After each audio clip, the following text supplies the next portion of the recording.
de l'école du vélo. Bonjour Sylvain. Bonjour Michel, ça va bien? Moi, oui. Toi, je sais que tu es sur le dos. Ouais. Justement, tu as un problème de dos. Ouais, j'ai un petit problème de dos. Des fois, hein, quand on s'entraîne, on oublie de faire certains étirements. Mais de là, ben, ça nous rentre dans le corps. Puis souvent, les blessures vont sortir quand notre corps nous parle. Hein? Il faut être à l'écoute de notre corps. Puis dans mon cas, ben mon corps me disait de me reposer un petit peu parce que à part me barrer le dos, ça prend beaucoup de choses pour m'empêcher de bouger. Hey, dis-moi, avant de parler du Tour de France, tu parlais d'échauffement, tu dis parce que tu t'es blessé en faisant du vélo. Quel est le meilleur échauffement avant de monter sur le bicycle? Ben, faut comprendre que je me suis pas blessé en faisant du vélo. Je me suis blessé, c'est une blessure qui était là, qui traîne depuis un bout.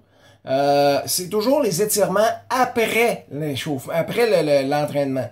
Faut comprendre que des fois, je vois des sportifs qui s'étirent avant, mais il faut pas faire les étirements quand le muscle est froid. C'est la meilleure façon de le briser. Il faut toujours s'étirer après avoir fait un effort. Puis dans mon cas, j'ai fait probablement une run de vélo où quand je suis rentré, on a fait un 138 samedi. Je me suis mal étiré, j'ai pas pris le temps de bien m'étirer. Puis étant donné que j'avais probablement déjà des douleurs dans mon corps qui étaient pas sorties, ben le fait de pas les avoir étiré mon muscle, ben lui il est venu me dire OK, arrête-toi. Puis des fois, ben c'est là où il faut faire le parallèle. Excuse-moi. C'est là où il faut faire le parallèle avec notre corps parce que souvent, c'est n'importe quoi extérieur à ce qu'on a pu faire, mais en réalité, si je suis honnête avec moi, fallait que je slack le gaz un peu sur certaines affaires parce que j'emmène large, hein, tu le sais, je travaille sur différents projets, différentes choses, puis oui, je m'entraîne, oui, je prends mes temps de repos, mais il y a une chose qu'on met de côté qui est subtile, c'est parfois les stress. T'sais, on accumule différents stress, hein. Des fois, ça peut être un stress dans notre famille, ça peut être un stress dans notre travail, ça peut être un stress avec nos enfants. Ben souvent, ces stress-là vont ressortir sur notre corps. Puis si on prend pas le temps de les écouter, ben notre corps nous parle. Puis comme moi, dans mon cas, ben le dos a barré.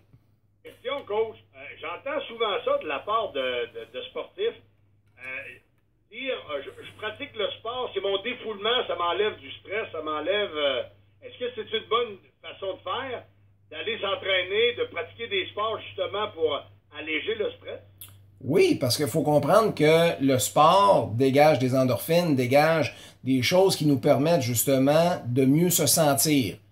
Par contre, faut être à l'écoute, puis c'est là où c'est un point de vue, ce que je te lance là, d'ici à peu près les 5 à 8 prochaines années, là, on va voir des taux de dépression élevés chez des sportifs. Pourquoi? Parce que de plus en plus, on voit des super Ironman, des super sportifs, des ultra, là. Parce que justement, on a comme mentalité, ben, je fais du sport, ça baisse mon stress. Trop, c'est comme passé non plus. Puis le cerveau, faut comprendre que t'as un côté conscient puis t'as un côté inconscient. Hein? On en a parlé l'autre fois. Hein? Tu te rappelles le téléphone cellulaire versus 4 tours Eiffel? Ben, c'est là qu'il faut faire attention. C'est pas vrai que plus on fait du sport, plus on baisse le stress. C'est des fois même au contraire, parce que plus on fait du sport, plus on augmente le stress, parce que là, on veut performer, on veut être à la hauteur, on veut pas prendre de repos. Fait que là, c'est comme un cycle inversé. Là. Hey, tantôt, Pat et moi, on jasait du Tour de France qui commence en fin de semaine.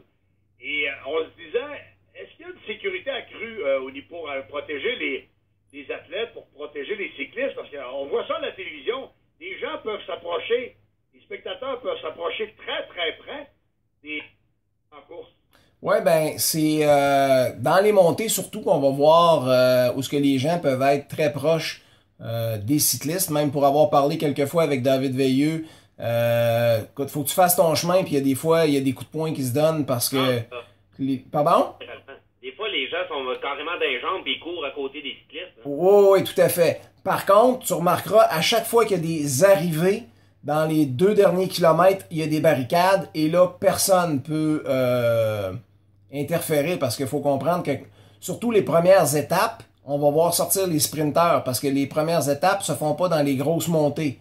Donc là, on va voir des gros coureurs, des gros cyclistes faire des sprints. On va voir des arrivées massives en peloton où ce que les gars, quand ils rouvrent les gaz, ils vont déclencher le sprint à peu près à 50-55 km/h pour franchir la ligne à 70-75 km/h. Hey, les gars, ils rentrent au poste pas à peu près. Oui. Ben, c'est pas pour rien qu'on parle que c'est des professionnels, là, tu sais. Mais c'est de toute beauté, puis c'est là où, justement, si on regarde dans les images, ce qui est excitant, c'est de voir la proximité des cyclistes. Puis moi-même, quand j'étais sprinteur, c'est que ça joue du coude, puis des fois, il arrive des chutes assez spectaculaires aussi, là, tu sais. À la fin, là, imagine-toi avec un vélo, déjà que le vélo, il pèse à peu près 16-18 livres. Toi, t'es un cycliste, t'en pèse à peu près 150-160 livres, fait que je te laisse faire le calcul. Quand il y a un contact, ça décolle. Moi, je me rappelle avoir fait un sprint final un moment donné au Mardi cycliste de la Chine. C'était même pas le Tour de France. J'ai eu contact sur le sprint final. J'ai touché le sol. J'ai levé dans les airs. Le peloton complet a passé avant que je retouche à terre. Là. Aïe, aïe. Et là, t'as pas tombé sur un matelas, là. Non, c'est ça. Là. Fait que le vélo a ce côté dangereux-là. Mais les gars, c'est des pilotes, là. Puis si on regarde justement les sprints finaux, les gars, les 10, 15 premiers savent contre qui ils se battent. Fait que souvent, ils vont se respecter aussi, là, parce que l'idée, c'est pas de faire planter personne, là, tu sais. Hey, un dernier point, Sylvain. Est-ce que les cyclistes respectent bien les signalisations qui sont implantées sur les circuits? Non. Non? Non. Tu sais, je vais te dire, je te donne une anecdote. En fin de semaine, samedi, je partais rouler avec ma gang. Je suis arrêté dans un stationnement qui est en bordure d'une piste cyclable. Où ce que je suis, il y a un stop. Là, tu sais. Donc là, je suis en train de donner mes directives avant de partir. Bon, OK, aujourd'hui, on va rouler, on va faire... Écoute, il y a 2 gars qui ont passé en arrière de moi dans mes talons. Ils ont jamais fait le stop. Là. Tu sais, premièrement, ils se sont même pas tassés parce que pour eux autres, j'étais dans leurs jambes. Ils ont passé free sur le stop. Tu sais, comme... Sinon, c'est plate à dire, mais il y a des cyclistes, de plus en plus, les cyclistes vont y aller pour le respect. Mais longtemps, j'ai critiqué les automobilistes. Je les critique encore parfois parce que on voit une nette amélioration, mais aujourd'hui, depuis, je te dirais, peut-être 1 an ou 2, mon discours s'adresse un petit peu plus aux cyclistes, puis parle à n'importe quel cycliste. Il y en a qui vont faire le stop. T'sais, on faisait un débat justement cette semaine. Avant, quand j'étais jeune, non, je les faisais pas mes stops. Maintenant, depuis justement que je suis propriétaire de l'école du vélo, depuis que j'enseigne des choses, tous les stops, je les fais, tous les lumières rouges, je les fais.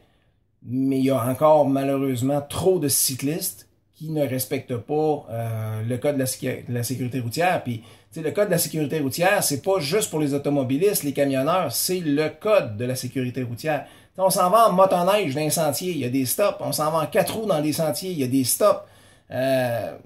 Pourquoi que nous autres en vélo, on les ferait pas? Mais ça, c'est malheureux à dire, mais le Québécois, il est comme ça. Tu vas prendre le piéton qui veut traverser la rue. Pourquoi il traverse pas aux lignes pointillées? Il met le pied dans la rue puis il traverse où ce qu'il veut traverser, tu sais. Et quand les cyclistes sont en groupe, dernière question, quand les cyclistes sont en groupe, est-ce que les gars et les filles font la file, justement, pour en prendre moins large? Ben, ici, là, je vais froisser peut-être certaines oreilles parce qu'il faut comprendre 2 choses. La loi nous permet d'être un peloton de 15, OK? Donc, si tu prends 15 personnes alignées une derrière l'autre, t'es plus long qu'une vanne de 53 pieds. Si tu roules 2 de large, tu fais la longueur d'un pick-up avec un trailer. Donc, le temps de dépassement est moins long. Maintenant, il y en a qui vont dire « Ouais, mais vous êtes supposé de rouler un derrière l'autre. » Oui, je vous l'accorde, mais si je roule un derrière l'autre puis t'as l'audace de venir me dire « Excuse, je t'avais pas vu », ben à 2, tu nous vois. Deuxièmement, la loi est passée, hein, faut en milieu, en ville, faut que les voitures dépassent les cyclistes à 1 mètre et en campagne, faut que les automobilistes dépassent à 1,5 mètre. Fait que moi, j'ai comme principe que si on roule 2 côte à côte, j'ai pas mal plus de chances de te faire passer à 1,5 mètre que de te faire passer à 1 pied de moi à peu près. Là, il y a une grosse polémique là-dessus, mais moi, je te dirais, puis je le défends même en ondes, je vais enseigner aux gens à rouler 2 par 2 de façon sécuritaire, parce que pour moi, C'est moins long de dépasser 7 personnes, hein, 2 x 7, 14, que de dépasser 15 personnes qui ont la longueur, c'est plus long qu'une vanne de 53 pieds.